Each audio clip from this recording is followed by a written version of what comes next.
am back after completing a project, and I'm so happy to share this with you. This is what I made with the thread that we made, the yarn that we made with 3 strands. So these are the 3 balls, the 3 bundles of thread that I used, and this is what I made out of that. So this is worked on a plastic canvas like this. So I will tell you how to work on that, but before that I want to tell you like how you can use them. So this can be used just as a placemat like that. See at the back, this is how it is at the back. Okay, and this is cotton, and it is also washable. It is nice and flat and no ends popping up like that for any kind of disturbance. This can be used just like this as a mat, or I have seen some people making purses out of this. So they fold it up like this, okay, and put on a zipper and sew these edges together and make it into a purse.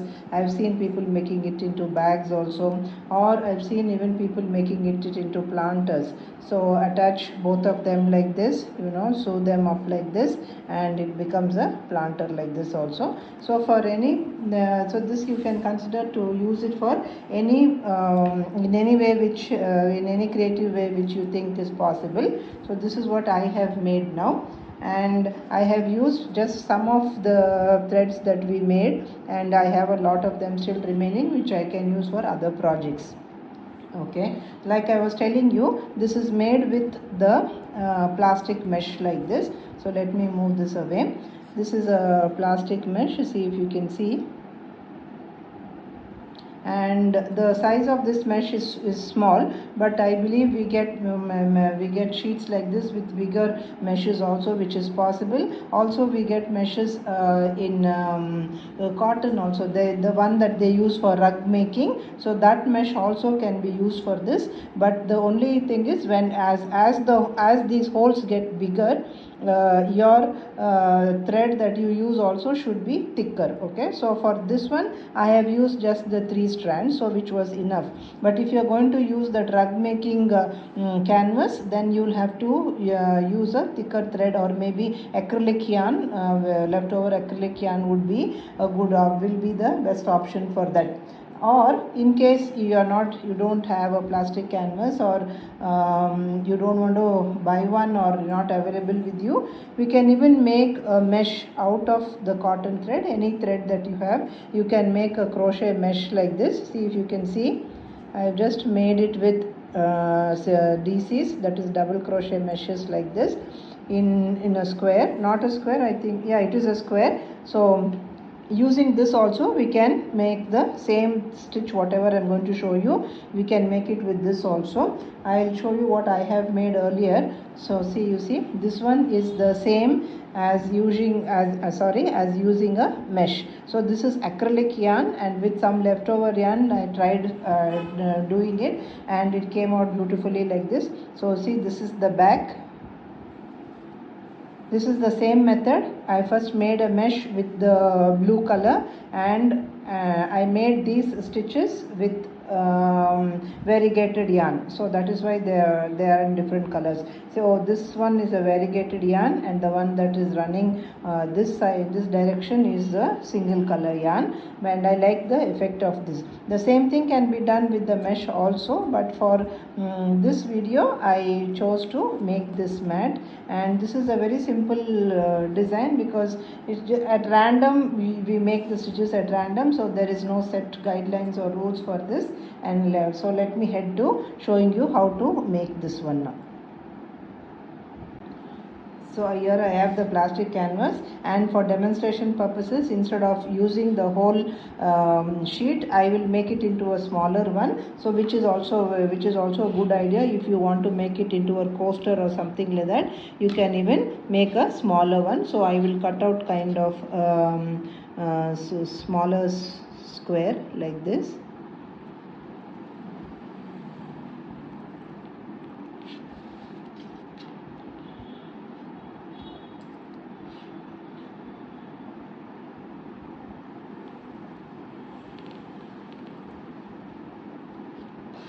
Okay, so I cut out one small piece with that, and because I don't want this edges, because the other side does not have edges like this, so let me cut off that also, which we can do later also, but for now I'm showing you. Okay, so this is small canvas. I'll show you how we are going to make that. So this could be a poster size. You can even make it bigger or smaller depending on your use.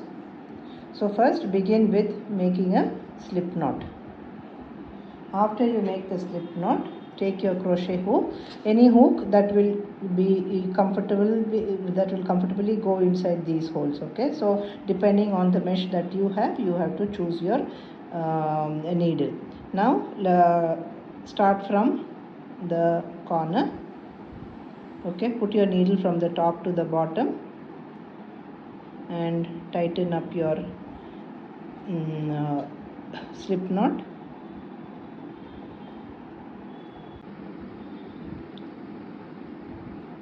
Okay, the first one, yeah, like always, is not easy. Now I have taken out the slip knot from one of the boxes. Now I'm skipping one box and working into the next one. Okay, because these are too small, and I don't find the need to make these stitches in every boxes, which is going to be more time consuming. So just pull up a chain like that. Again, skip one, put your needle down, hold the thread like this and bring it up like this. And when you bring it up, make sure that, and when you make these chains, make sure that they are loose and comfortable and sitting flat like this. So don't pull it too much, otherwise your work will start becoming it will start not lying flat, and that is not what we want. Okay, again, see, skip one and go into the next one.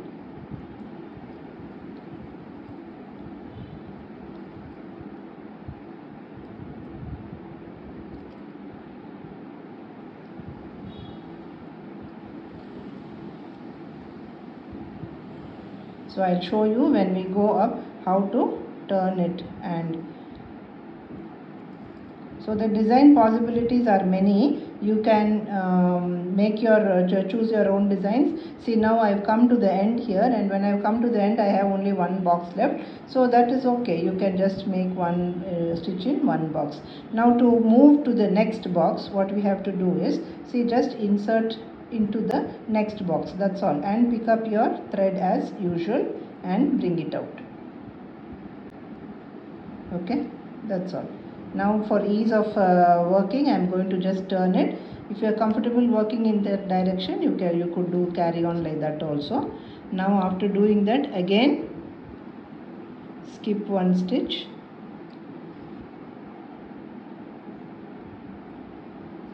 hold on to the yarn underneath and bring it up. Again, make sure that all the three the threads or yarn are on your hook. Sometimes it is possible that one of them can get missed out, so make sure that you have all the three on your hook. So that's why I'm using my fingers at the back to guide them. See this one here, so sometimes I put my finger there to make sure that all the three of them are there, like this.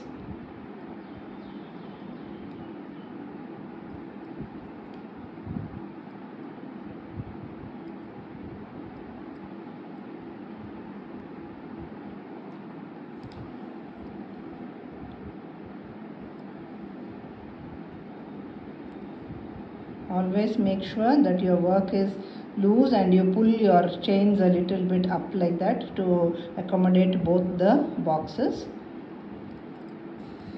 I mean, see, pull it up like this till you reach the next box there.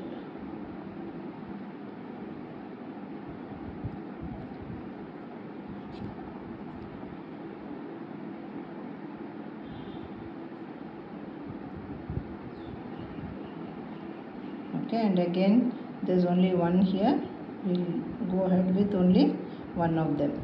To turn, just insert your needle in the next box or the next hole, if you want to call it that.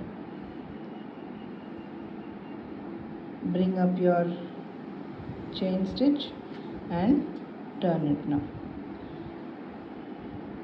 and skip skip 1 and start making the chain again.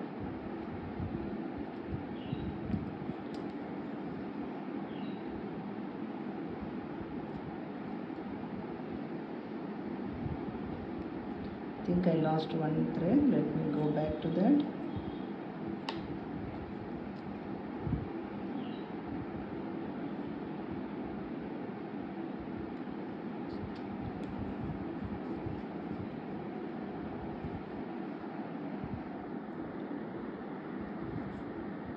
Draw it closer now. So skip 1.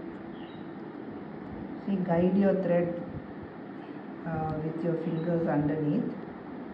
At least initially you'll have to do that until there is muscle memory, and then you are able to do without that.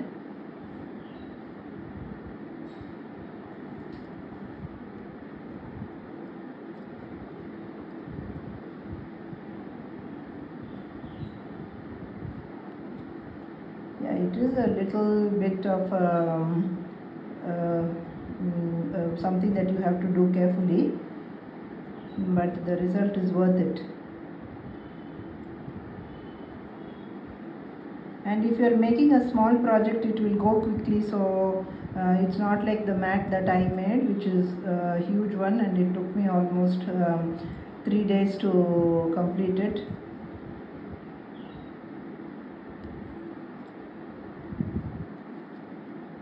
But once you have made it, it's going to last for you for long, because you know, you can wash it and dry it and anything, you can do anything with it. So this is how it's going to look. Okay, and now if you want to know how to stop in between, it will be the same thing. So as you are working these stitches, as the chains, as you are working these chains and you are moving forward,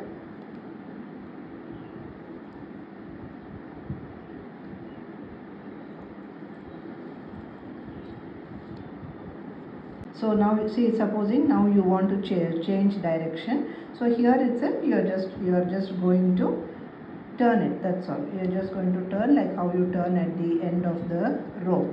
Turn it and start working your way down like this now.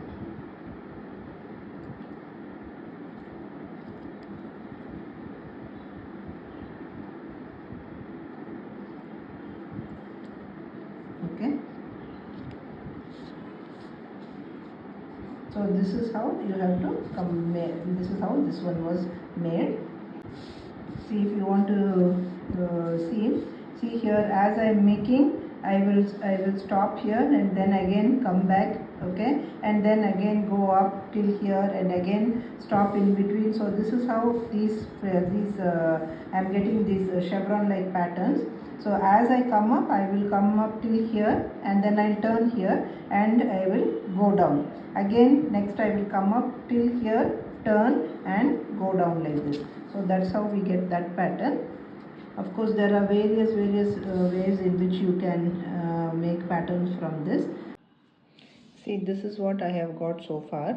I have completely made those stitches, and at random I have sometimes made it longer and shorter, so it's just very random. So whatever is left here, these places, I am going to use another thread, and I might either use this one or the other colors that I have left over. So I might use these to fill up whatever is left over here. So at this point, this is how this is going to this is how it looks, and you can see that it curls up like this. So we'll find the way to keep it flat when we finish it. And see, this is how it looks at the back. Yeah, there are some of the threads here which are out like this. So these are the ones that we had joined. So that one you can take your crochet hook and then put them inside.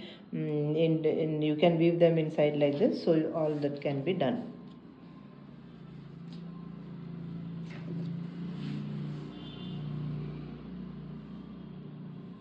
If you want to try other designs, you can make just boxes out of them. One color box here, one color box here, one color box here. You can make squares like that, or you can make half and half. So the design possibilities are endless for this. And what else can I show you? Yeah, this is it. So use either plastic canvas or use rug making canvas. Okay, that is I think in cotton or some kind of a hemp or something. So use that one or this one in order to get this effect, and you will in no time you will be able to get a nice beautiful mat like this. Or if you are going to make a small coaster, you can make a coaster. There's a possibility of adding a border also. If you want, you can make some nice lacy border, or you can just make a single crochet border, which is also possible, which will make a nice coaster set for this one. And when you finish your work, your canvas will be rolled up like this.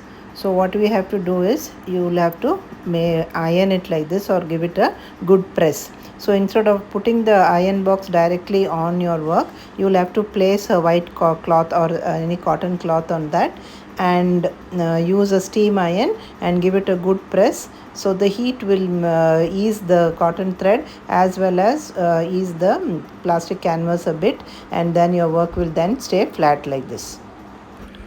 Here's a short clipping of my work in progress. I'm showing you the way I worked on this. So this is how it goes.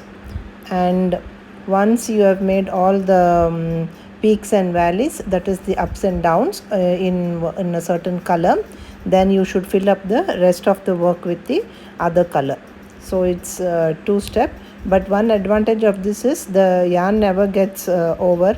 It's a continuous ball of thread, so not much joining because we have made all the joining earlier. So this is my progress. This is how it goes.